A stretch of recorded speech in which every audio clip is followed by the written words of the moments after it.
Cornell and Harvard say that the optimum amount of meat in a healthy human diet is precisely 0. Water, as you know, is the new oil. Nations will soon be going to war for it. Underground aquifers that took millions of years to fill are now running dry. It takes 50,000 liters of precious drinking water to make 1 kilo of beef. Today, 1 billion people are hungry. 20 million people will die from malnutrition. Cutting meat by only 10% will feed 100 million people, and eliminating meat will end starvation forever. If everyone ate a Western diet, we would need 2 planet Earths to feed us. We've only got one, and she is dying. Greenhouse gas emissions from livestock is 50% greater than transport, as Peter said. Cars, trains, buses, ships, lorries, the whole lot. And as I travel around the world, I see poor countries who sell their grain to the West while their own children starve in their arms. And the West feeds it to livestock so we can eat a steak? Am I the only one who sees this as a crime? Believe me, every morsel of meat we eat is slapping the tear-stained face of a hungry child. When I look into her eyes, do I remain silent? The earth can produce enough food for everyone's need, but not enough for everyone's greed. We are facing the perfect storm. If any nation had developed weapons that could wreak such havoc on the planet, we would launch a preemptive military strike and bomb it back into the Bronze Age. But it's not a rogue state, it's an industry. The good news is we don't have to bomb it. We can just stop buying it. Sir George Bush was wrong. The axis of evil does not run through Iraq, Iran, or North Korea. It runs through our dining tables. Weapons of mass destruction are our knives and forks.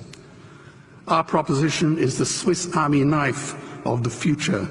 It solves our environmental, water, human health problems and ends cruelty forever.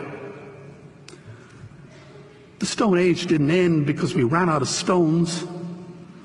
This cruel, disgusting industry will end because we run out of excuses. Meat is like the 1 and 2 cent coins. It costs more to make than it's worth. And I come from the bush. Farmers are the ones with the most to gain. Farming won't end, it would boom. Only the product line will change. Farmers would make so much money they won't even bother counting it, and I'd be the first to applaud them. Governments would love us. New industries would emerge and flourish. Health insurance premiums would plummet. Hospital waiting lists would disappear. Hell, we'd be so healthy, we'd have to shoot someone just to start a cemetery. So tonight I have 2 challenges for the opposition. 2 challenges. Meat causes a wide range of cancers and heart disease. Would they name one disease caused by a vegetarian diet? And 2, I'm funding the Earthlings trilogy.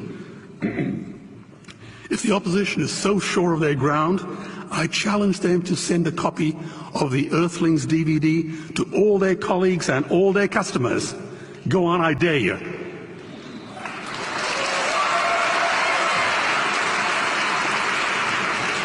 Animals are not just other species, they are other nations, and we murder them at our peril.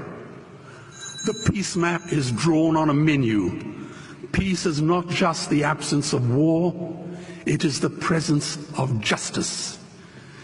Justice must be blind to race, color, religion, or species.